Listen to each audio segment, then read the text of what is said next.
अबे यार ये गाड़ी गुड़ी ठोक देगा यार। एक काम कर, साइड दे दे, तो दारू भी रखी है भाई, साइड दे। कौन है बे? दिमाग खराब हो गया क्या?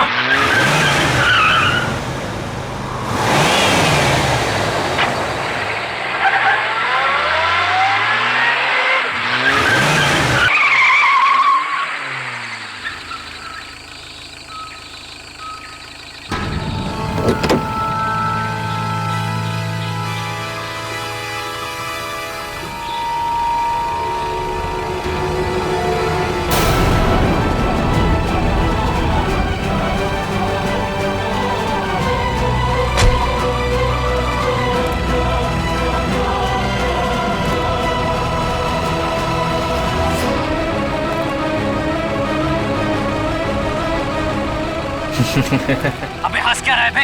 तेरी तबीयत तो ठीक है कि नहीं? अबे गाड़ी नहीं चलानी आती क्या तुझे? अबे चलना चल के दो थप्पड़ लगाते से कान के नीचे तो दिमाग में नहीं हो जाएगा। अरे कहाँ गया? अभी तो यही था। अरे गाड़ी में भी नहीं गया तो फिर कहाँ गया? आदित्य यहाँ से चलो, मुझे डर लग रहा है। मुझे भी गड़बड़ लग रही है, चलो यार। अरे ऐसे कैसे? अभी तो यही था। चलो यार, चलो यहाँ से चलो। Let's go।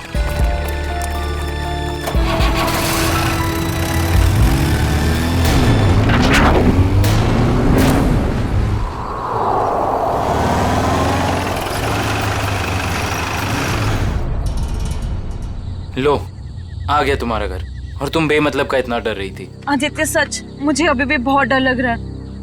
देखो सिया, इसके बारे में सोचो ही मत, कुछ भी नहीं होगा। बट आदित्य मैं इसे भूल ही नहीं पा रही।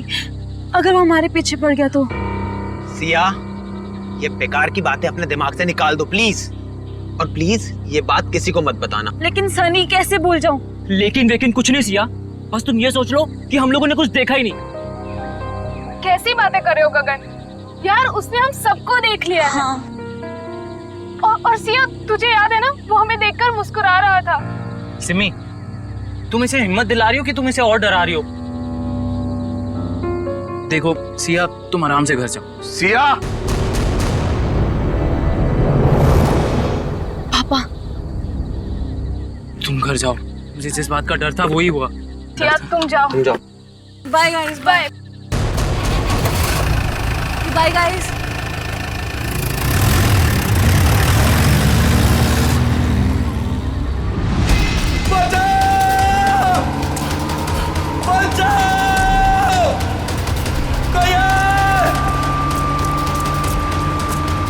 मुझे घर छोड़ के ना तुम लोग सीधे सीधे अपने घर जाना, समझे?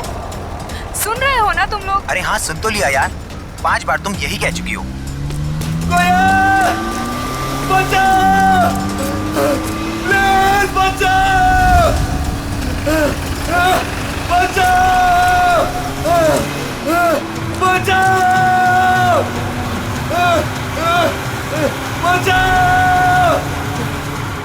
ये तो वही गाड़ी है ना? हाँ यार। अरे यार, ये कर क्या रहा है? ये इसको मार देगा यार।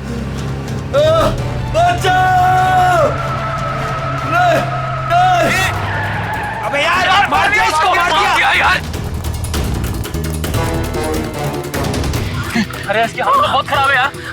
अरे यार, इसे हॉस्पिटल ले चलते हैं, मैं बता रहा हूँ, चलो। सिया, मेरी बात अभी खत्म नहीं हुई। पापा, मुझे मालूम है आप मुझे क्या बोलना चाहते हो। मालूम है तो मेरी बात मानती क्यों नहीं हो तुम? बट पापा, मैं अपने फैसले खुद कर सकती हूँ ना। नहीं, तुम अच्छे बुरे के फैसले नहीं कर सकती, अभी बच्ची हो तुम।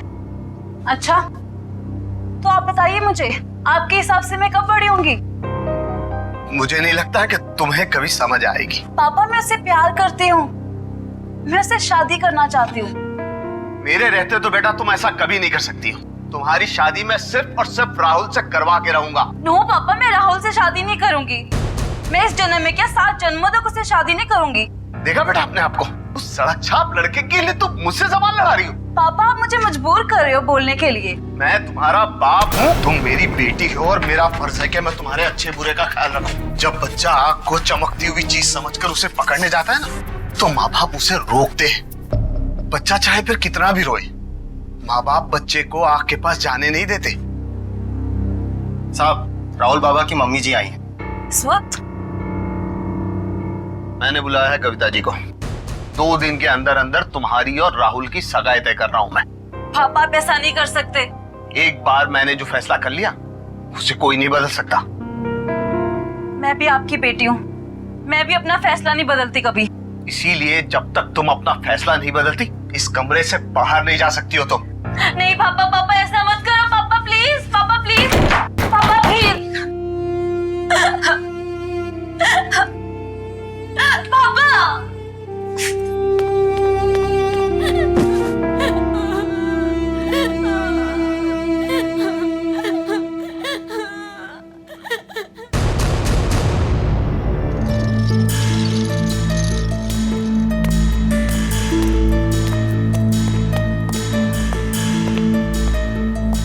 बहुत खराब एक्सीडेंट हुआ यार। हाँ यार, शायद ये बचेगा भी नहीं। अबे यार नहीं डॉक्टर साहब, ऐसा नहीं हो सकता। कह दीजिए ये सब झूठ है, मेरा बेटा जिंदा है डॉक्टर साहब। नहीं नहीं डॉक्टर साहब, ऐसा नहीं हो सकता। मेरा बेटा जिंदा है डॉक्टर साहब। प्लीज उसे एक बार फिर से चेक कीजिए प्लीज। मैडम, उसकी मौत अस्पताल में आने से पहले ही हो गई थी। प्लीज आप समझने की कोशिश कीजिए। आप उसे ठीक नहीं कर सकते तो मैं उसे दूसरे हॉस्पिटल ले जाऊंगी। प्लीज, ये खून का मामला है। अब तो सीआईडी के आने के बाद ही आपको ये लाश मिलेगी।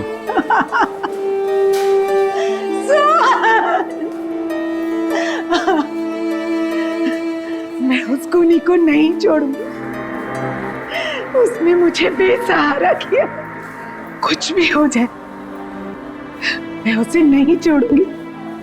वो आत्मा हो या जो भी, मैं उसे नहीं छोड़ूंगी। बेसहारा किया है उसने मुझे, मैं उसे नहीं छोड़ूंगी। कहीं आंटी उस आत्मा के बारे में बात तो नहीं कर रही है ना, जिसने इस आदमी को मारने की कोशिश की है? हाँ यार, मुझे भी ऐसे ही लग रहा है। हाँ भाई, मैं तो बोलता हूँ ना कि हमें इन सब चीज दूर रहना चाहिए। तू सही बोल रहा है, हमें ना ये सारे झमेलों से दूर रहना चाहिए। हाँ सिया, क्या क्या बात कर रही हो? ओके, नहीं नहीं सुनो, तुम टेंशन मत लो, मैं बस अभी वहां आता हूँ। हाँ नहीं नहीं, मैं बस आ रहा हूँ, बस यहाँ से निकल रहा हूँ मैं। हाँ अब क्या हुआ? अरे यार, सिया के पापा ने उसको कमरे में बंद कर दिया और वो उस राहुल से उसकी एंगेजमेंट करने वाले हैं। यार मैं जा रहा हूँ, ठीक है? यार तुम दोनों एक काम करना। पर तू सीए से मिलेगा कैसे? पता नहीं यार, मैं देख लूंगा, कुछ ना कुछ कर लूंगा। तुम दोनों ना कोई एक होटल में एक रूम बुक कर लो यार, ताकि एटलीस्ट एक रात में उसको वहां रख लूं और फिर कल सुबह मैं उससे शादी कर लूंगा, पक्का। चल भाई, ख्याल रख अपना।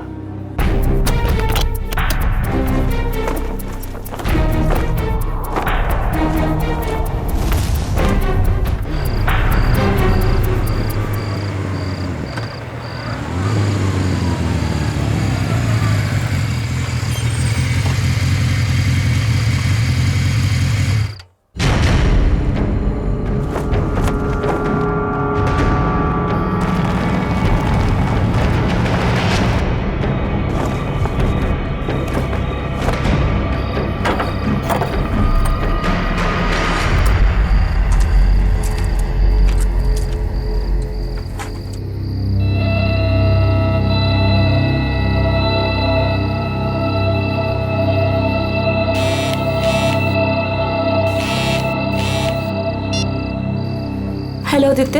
हाँ सिया, मैं आ गया हूँ। या आई एम कमिंग कमिंग।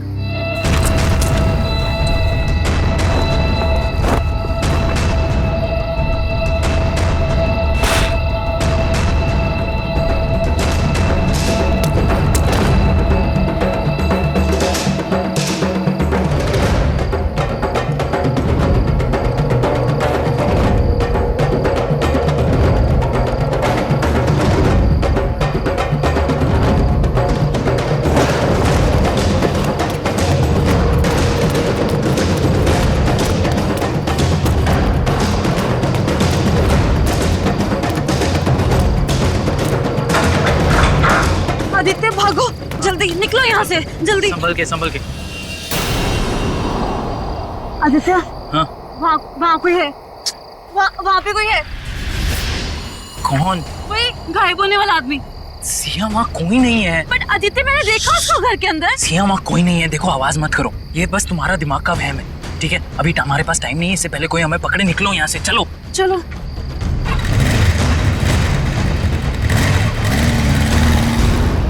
अच्छा, लेकिन ये सब हुआ कैसे? हाँ, आप उधर ही मैं नोट कर रहा हूँ। ओके। अच्छा, और फिर क्या हुआ? सर मार डाला उसने मेरे बेटे को, मैं बर्बाद हो गई सर। अब मैं कैसे जिंदा रहूंगी अपने बेटे के? एक मिनट, किसने मार डाला आपके बेटे को? हाँ, कब? मेरे देखते ही देखते मेरे लाल ने दम तोड़ दिया।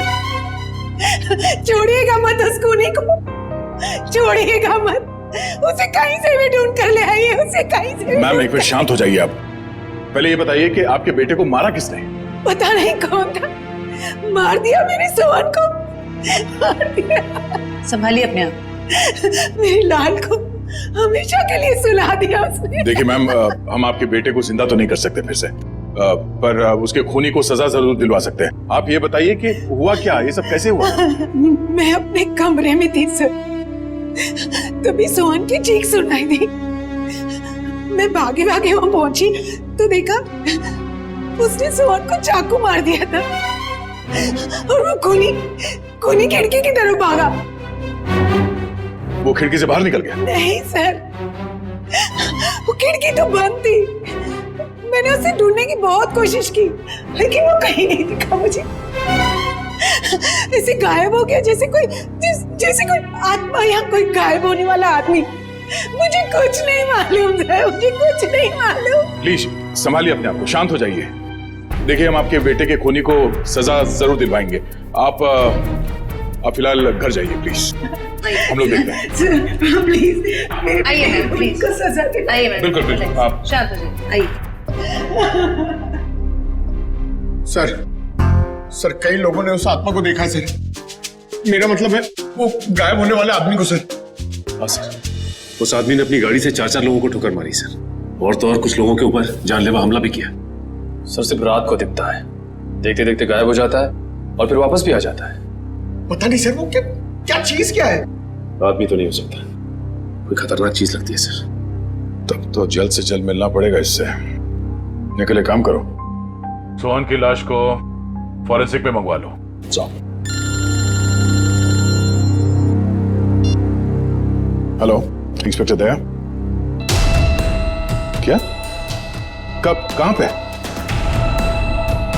ओह नो, ठीक है हम लोग अभी वहां पहुंचते हैं।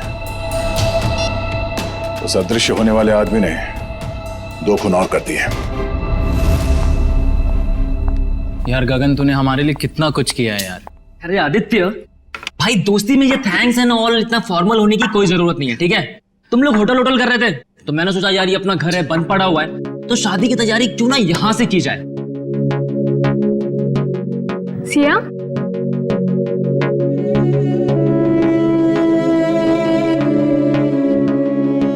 क्या हुआ सिया, तुम इतनी अपसेट क्यों हो? आदित्य मुझे पापा की बहुत चिंता हो रही है। देखो सिया, इस वक्त और कुछ मत सोचो, सिर्फ अपनी शादी के बारे में सोचो। हाँ आदित्य, मगर पापा की मर्जी के खिलाफ ये सब ठीक होगा? सिया, एक बार शादी हो जाएगी ना तो रवि अंकल भी ये बात मान जाएंगे, ट्रस्ट मी। और वैसे भी शादी के बाद हम जाएंगे ना उनके पास आशीर्वाद लेने। मैं भी तो देखूं वो कब तक नाराज रहेंगे हमसे।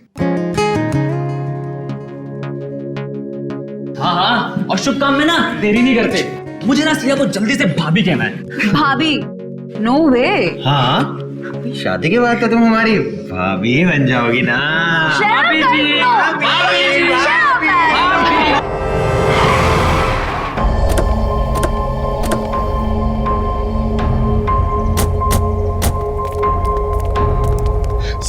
साहब तुमने फोन किया था सीआईडी को? जी साहब।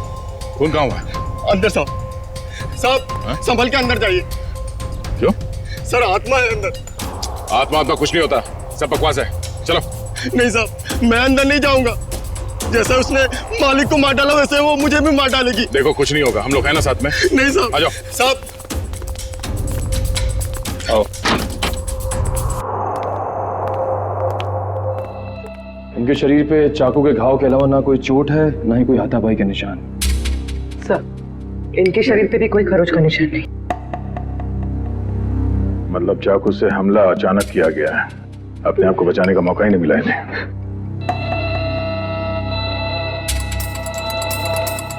तुम्हें कब पता चला कि इन दोनों का खून हुआ है? साहब, और कविता मैडम साहब के लिए मैं किचन में चाय बना रहा था साहब। हाँ, फिर? तभी जो है दोनों के चीखने की आवाज आई तो मैं भाग के बाहर आया तो मैंने देखा दोनों को चाकू मारा हुआ है। हाँ, आगे? और सर वो कौन वो? खूनी? नहीं साहब, आत्मा वो गायब हो गया एकदम से मेरी आंखों के सामने साहब। गायब हो गया? हाँ साहब। साहब वो फिर आ सकता है साहब। डरो, इस बार आएगा तो हम उसे पकड़ लें। उसका चेहरा देखा तुमने? नहीं साहब, उसने टोपी वाली जैकेट पहन रखी थी, उससे अपना चेहरा उसने ढक रखा था। साहब मेरा विश्वास कीजिए, मैं झूठ नहीं बोल रहा हूँ साहब, वो आत्मा ही थी। घर के सारे दरवाजे बंद थे फिर भी वो अंदर कैसे आ गए साहब? घर में और कौन कौन रहता है? साहब रवि साहब और सिया मेम साहब। सिया मेम साहब?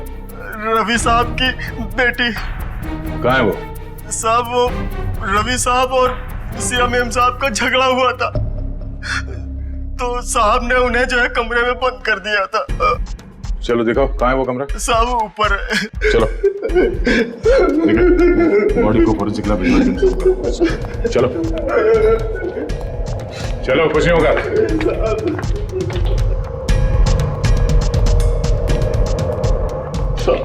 ये वाला कमरा है साहब। ये? हाँ सर। ये तो बंद है। मेरे पास चाबी है।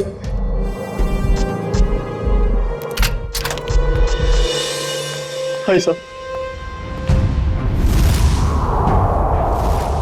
कहाँ है? थी तो यही साहब। हाँ? सिया? सर ये देखिए। लगता है यहाँ से कोई नीचे गया है। सर शायद खूनी सिया के कमरे में आया हो। हाँ, आया भी हो तो सिया कहाँ चली गई? ये सिया का नंबर देना जरा। सर 1144। अरे यार आदित्य, भाई सिर्फ देखता ही रहेगा कि क्या पहनना है या पसंद भी करेगा भाई? अरे मेरे भाई, शादी तो जिंदगी में एक ही बार होती है ना, तो यार थोड़ा तो टाइम लगेगा ना। हाँ भाई, ले ले ले ले, टाइम ले ले, और कहीं तेरे टाइम के चक्कर में ऐसा ना हो कि सिया अपना फैसला ही बदल दे।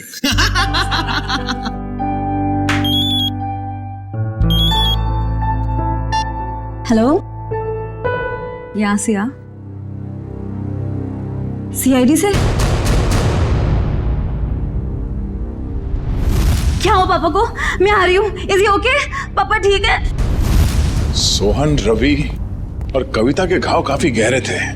इससे ये साबित होता है कि खूनी काफी ताकतवर है। सर आत्माएं बहुत ताकतवर होती है सर। पंकज, मैं इंसान की ताकत की बात कर रहा हूँ। I am sorry. लेकिन एक आदमी आता है और गायब भी हो जाता है, वैसा कैसे कर सकता है? लेकिन एक बार ये खूनी हमारे हाथ लग जाए ना तो उसकी सच्चाई भी सामने आ जाएगी। सर ये उसी ने किया सर ये जरूर उसी ने किया। उसी ने मारा मेरे पापा को। एक मिनट, शांत हो जाइए। किसने मारा आपके पापा को? सर मैं जब आदित्य के साथ घर से जा रही थी ना, तो सर मैंने उस एक होट वाले को देखा था सर। वो घर की तरफ ही आ रहा था सर, लेकिन वो एकदम से गायब हो गया सर। सर काश मुझे पता था वो पापा को मारने जा रहा है तो मैं उसको रोक लेती। काश मैं घर पे रुक गई होती, मेरे पापा आज मेरे साथ होते। अच्छा, आप लोगों ने खूनी को देखा? जी हाँ सर। कहाँ देखा था? सर वो हम कार और बाइक की रेस कर रहे थे और तभी वो वहां से गुजरा था।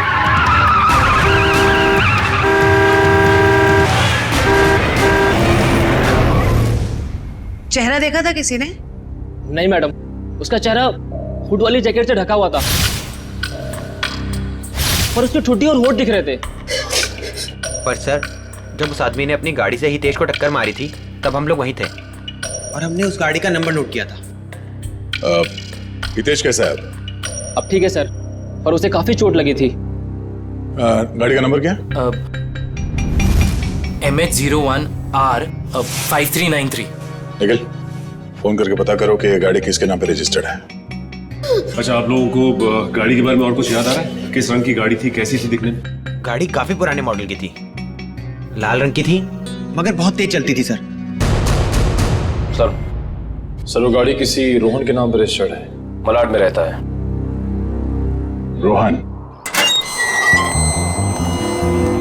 ऑफिसर, ये जमीन क्यों हिल रही है? जमीन नहीं हिल रही है, तुम हिल रहे हो। पब में बैठे बैठे दारू गटकाए जा रहे थे, बोला जमीन हिल रही है। यानी मैं अभी भी पब में हूँ। मुझे तो ऐसा लगा कि आप लोग ने मुझे वहाँ से निकालकर मेरे फार्म हाउस पे ले आया। गनीमत है, इतना होश तो है इसे। वो कहाँ है तुम्हारी वो लाल कार 5393? अरे है ना वो वहाँ खड़ी। चलिए चल। एक बात बताइए, मैंने तो खुद उसे 2 सालों से नहीं देखा, आपने कहाँ देख लिया? रोज रात को वो कार सड़कें नाप रही है, समझे तुम?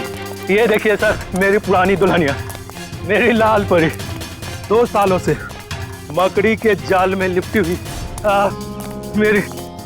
मेरी लाल परी। सर, बहुत साल पहले मेरी मॉम ने मुझे ये लाल परी गिफ्ट में दिया था। तुम जरा उधर खड़े हो जाओ। Thank you sir.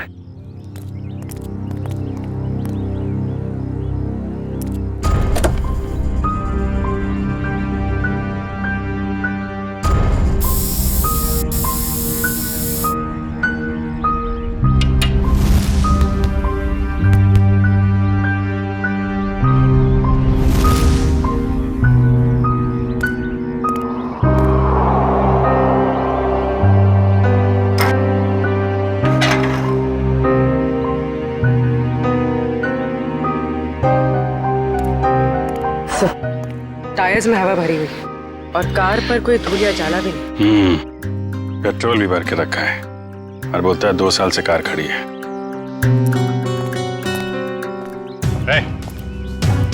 2 साल से कार खड़ी है ना, पेट्रोल कहाँ से आया इसमें? क्यों मजाक कर रहे हैं साहब? मैं तो इसमें पानी भी ना डालूं, पेट्रोल कहाँ से आ गया? पानी नहीं है, पेट्रोल है, वही पूछ रहे हैं कहाँ से आ गया। मैंने कहा ना सर, मैंने इसमें पेट्रोल नहीं भरा। मैं तो शहर में रहता हूँ। तुम शहर में रहते हो, लेकिन तुम्हारी गैर मौजूदगी में कोई इस कार का इस्तेमाल कर रहा है, वो भी गुनाह के लिए। मैं सर आपसे दावे के साथ कह सकता हूँ कि मेरी लाल परी को किसी ने भी हाथ नहीं लगाया सर। लगाया है, हाथ लगाया।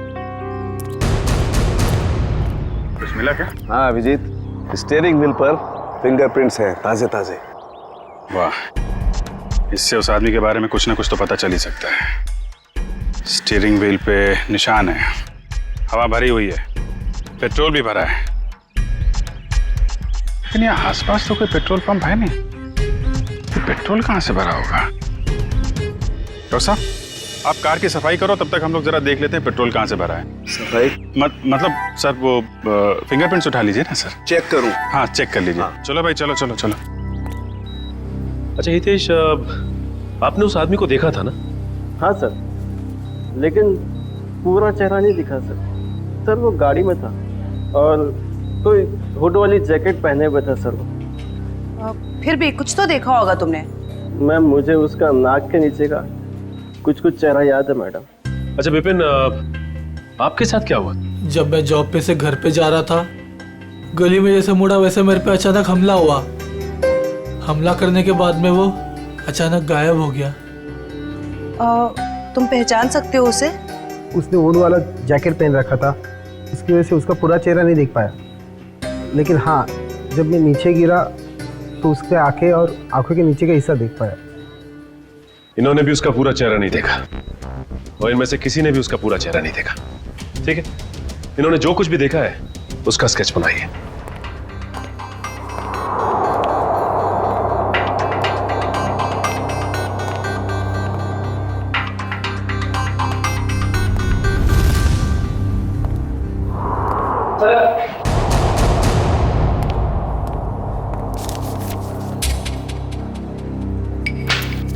काम करते हैं जयवंती, 3 डायमेंशनल टेक्निक से इसकी रंगीन तस्वीर बनाते हैं, आसानी से इसकी पहचान हो जाएगी।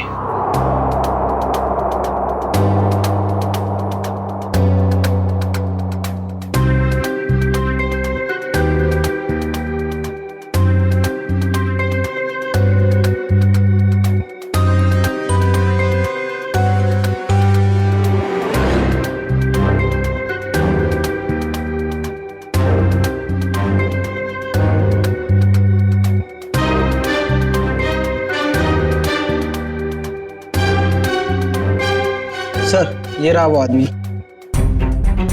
ये है वो आदमी।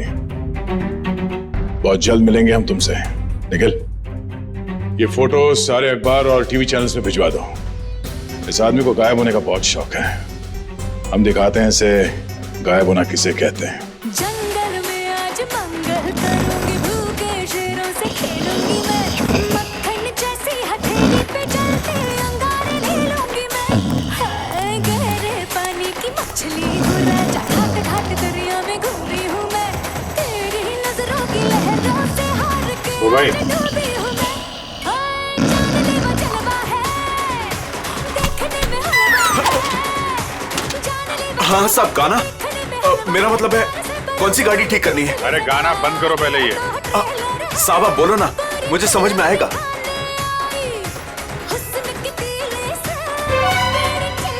सीआईडी, माफ करना साहब, गलती हो गई। लेकिन मैंने क्या किया है? क्या किया है? पेट्रोल ब्लैक करते हो हैं? अरे ये क्या बोल रहे हो साहब? भला अब गैरेज में कोई पेट्रोल बेचेगा क्या? बहुत समझदार हैं ये। तुम बेचते हो पेट्रोल, हाँ या ना? हाँ या ना? हाँ बेचता हूँ। जब मेरा मालिक यहाँ नहीं रहता तो किसी भी गाड़ी से निकालकर थोड़ा बहुत बेच लेता हूँ। कल किसको बेचा था? कल किसको बेचा था? इस गाड़ी वाले को।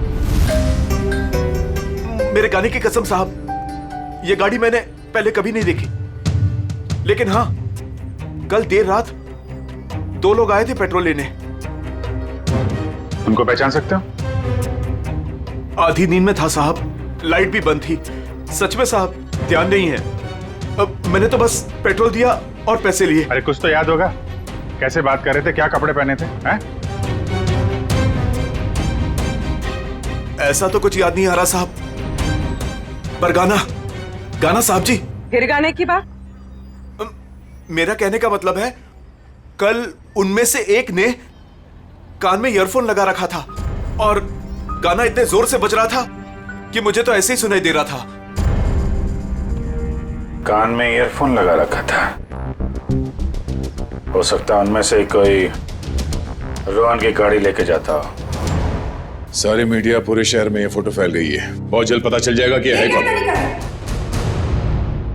हमारे बेटे की फोटो इस तरह हर चैनल पे कैसे दिखा सकते हैं आप? तो ये आपका बेटा है? हाँ, कमल। मैं आप लोगों के खिलाफ केस दर्ज करने वाला हूँ। आप लोगों ने हमारी भावनाओं और जज्बातों को चोट पहुंचाई है। आपके बेटे ने खून किया है, लोगों को जान से मारने की कोशिश कर रहा है, और आप हम पर केस करने वाले हैं? जो मन में आए बोले जा रहे हैं आप। सीआईडी वाले हैं तो क्या हुआ, कुछ भी बोलेंगे। आपका बेटा कहाँ है? आपका बेटा कहाँ है?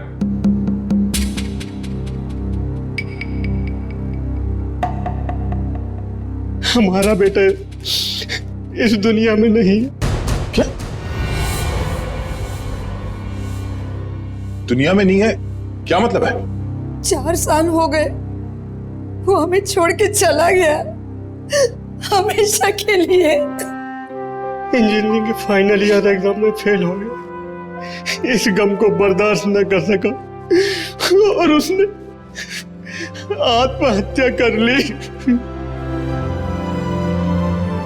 हमारे सारे सपने टूट गए। एक ही तो बेटा था हमारा, और वो भी। आप ही बताइए, मेरा बेटा इस दुनिया में नहीं है, वो खून कैसे कर सकता है? देखिए, शायद जाने अनजाने में शायद गलती हो गई हमसे। और अगर कमल मर चुका है तो फिर वो कौन है जो लोगों के सामने आ रहा है और वो गायब कैसे हो रहा है? हेलो, क्या सिया खतरे में?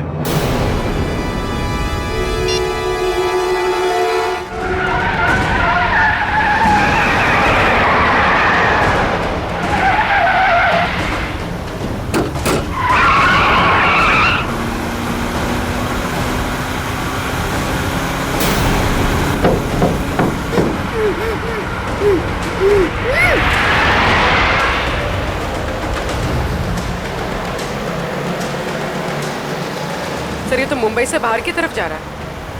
अब हमसे दूर जा नहीं सकता वो। सर अच्छा किया हमने इसकी गाड़ी में बग फिट कर दिया ताकि इसकी हरकतें सामने आ सकें। हाँ सर, उसे पता ही नहीं कि हम उसका पीछा कर रहे हैं। मगर हमें पता था कि वो अपनी हरकतों से बाज नहीं आएगा, इसीलिए उसकी गाड़ी में बग लगा दी।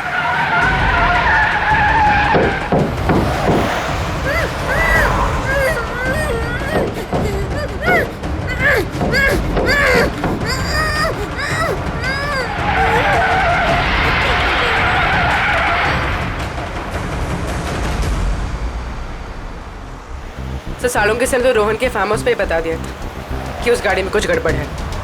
अभी क्या दिखा रहे लोकेशन उसका?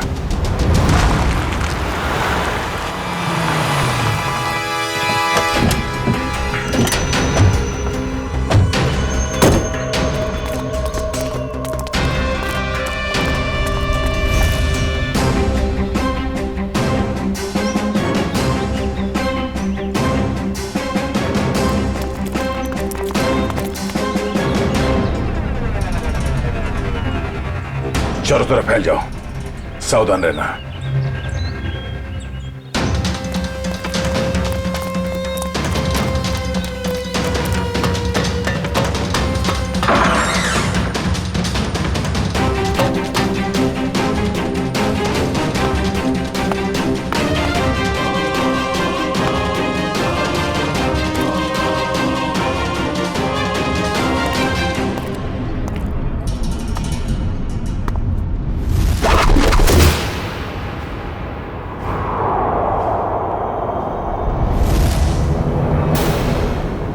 अपने आप को हमारे हवाले कर दो, तुम्हारा खेल खत्म हो चुका है।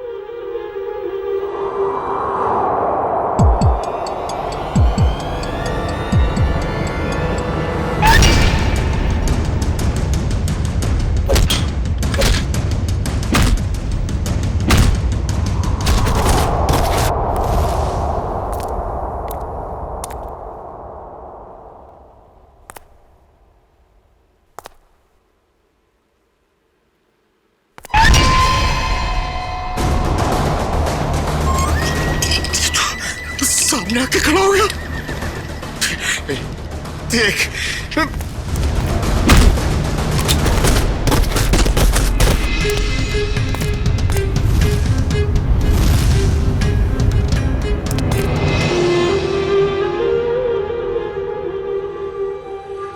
मुझे पता है असली मुजरिम तू नहीं है।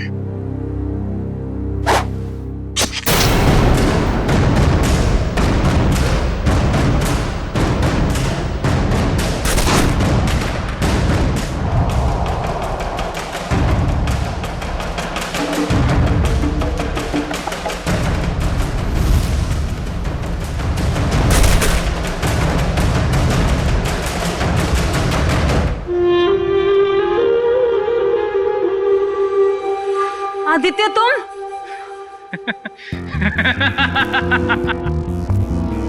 वाह रे मेरा नसीब वाह, मारना तो मुझे सिर्फ तुझे था, और बेचारे ये सारे सीआईडी वाले फंस गए। आदित्य मैंने तुमसे प्यार किया था, मैंने तुम पे भरोसा किया था, तुमने क्यों किया ऐसा? बदला, मुझे बदला चाहिए तुमसे। मैंने तुम्हारा क्या बिगाड़ा है आदित्य? तुमने नहीं, तेरे बाप ने। रवि और कविता ने एक छोटी सी जगह एक प्लॉट के लिए मेरे परिवार को मार डाला। अब मैं तुझे मारूंगा और इन सबको भी। आदित्य नो, तुम ऐसा नहीं कर सकते। ये रिमोट देख रही हो? इसको दबाते ही तुम सब लोग ऊपर उठ जाओगे। नहीं आदित्य, आदित्य नो, आदित्य मत करो ऐसा, प्लीज डोंट डू दैट। चलो boys. Aditya no, Aditya please मत जाओ, आदित्य। पता है मेरे माँ बाप भी ऐसे ही तड़पे थे और चिल्ला रहे थे, तेरे बाप ने एक नहीं सुनी।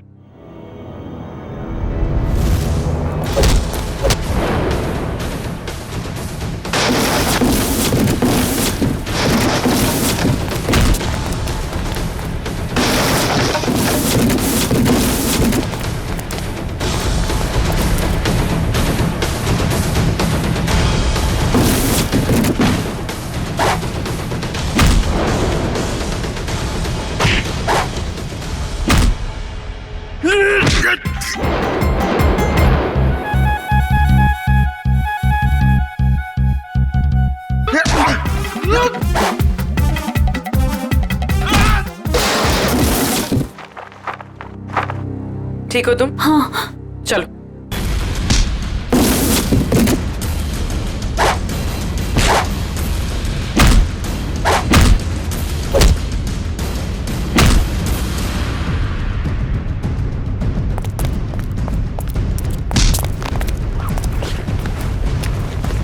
बता क्या फर्क है तुझ में और सिया के पिताजी रवि में? उसने तेरे माँ बाप को मार दिया और तुमने उन्हें मार दिया। बता।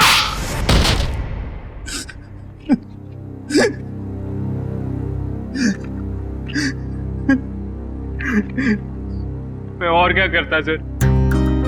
बदले की आग ने मुझे अंधा कर दिया था। मगर सर आप तो बेहोश थे, आपको होश कैसे आया? तुमने मुझे बेहोशी का इंजेक्शन तो मारा, पर वो दवाई मेरे शरीर के अंदर नहीं गई। और इससे पहले कि तुम मुझ तक पहुंचते, मैंने सिरिंज से वो दवाई निकाली और फिर वो सिरिंज अपने शरीर पे लगा ली। तुमने सोचा कि मैं बेहोश हूं, मगर मैं होश में था। और तुम्हारे बारे में तो हमें पहले ही पता चल चुका था। हाँ, आपको कैसे पता चला? हमने तुम्हारी पूरी कुंडली निकाल ली थी। कमल मर चुका है और लोगों ने जिस आदमी को देखा है वो दिखने में, उसकी चाल डाल और कपड़े पहनने का स्टाइल आपके बेटे कमल जैसे कैसे हो सकता है? सर वो नहीं पता। हाँ, लेकिन हुड वाले जैकेट पहनना मेरे कमल को बहुत पसंद था सर। वो अक्सर जैकेट पहने ही रहता था। सर कमल की कॉलेज के टाइम्स के सर वीडियोस और फोटोग्राफ हैं सर हमारे पास। हम वो देख सकते हैं? जी सर।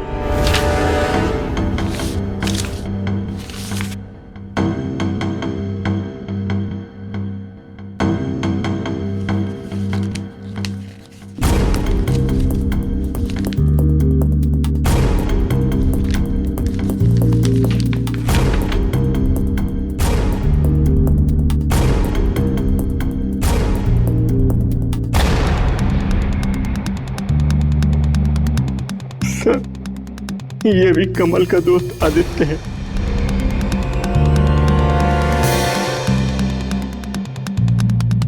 ये बात है सर। अभिजीत सर बता रहे थे कि जो लड़का गैरेज में पेट्रोल लेने आया था उसने अपने कान में हेडफोन लगा रखा था। हाँ फ्रेडी, ये काम करो, इस गगन और आदित्य इन दोनों की पूरी डिटेल्स निकालो। Yes sir. Pankaj. Sir video ready है।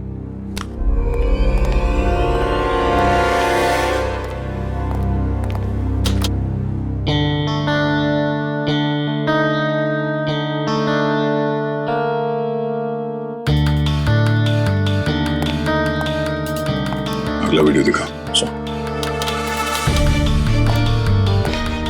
दूसरा दिखा।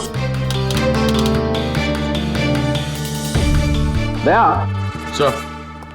दया, जब मैंने पहली बार रोहन की गाड़ी को उसके फार्म हाउस पे चेक किया तो मुझे उसमें कुछ गड़बड़ दिखाई दी। मैंने फिर से जब उसे चेक किया तो मेरी समझ में आया कि दरअसल उसमें गड़बड़ थी क्या। दया, रोहन की गाड़ी में एक होलोग्राम प्रोजेक्टर लगा हुआ था। क्या?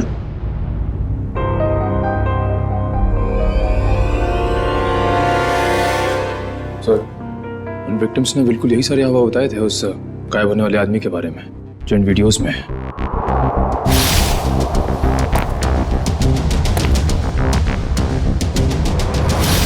इसका मतलब है उस आदमी के गायब होने का जो हल्ला मचा हुआ है वो और कुछ नहीं बल्कि इस वीडियोस को प्रोजेक्टर के जरिए होलोग्राम से दिखाया जा रहा था। सर। हाँ फ्रेडी, क्या पता चला? सर, आदित्य के परिवार को रवि और कविता के कंपनी वालों ने ही मारा है। और सर, जिन लोगों पे हमला हुआ था वो रवि और कविता की कंपनी में काम करते थे। इसका मतलब है ये सारा खेल तमाशा आदित्य का है। और जैसे ही डॉक्टर सालुंके ने कंफर्म कर दिया कि तुम्हारी कार में होलोग्राम का प्रोजेक्टर लगा था, हमें समझ में आ गया कि तुम्हारा प्लान क्या है। पापा सही बोलते थे, तुम प्यार करने के लायक ही नहीं हो। अरे तुम्हारा बाप कौन सा दूध का दूल्हा था? और तुमने भी कानून की मदद लेने के बजाय कानून को अपने हाथ में ले लिया। अब अपना ये होलोग्राम वाला करतब कैदियों को दिखाना जेल में, फांसी का ऑर्डर आने तक।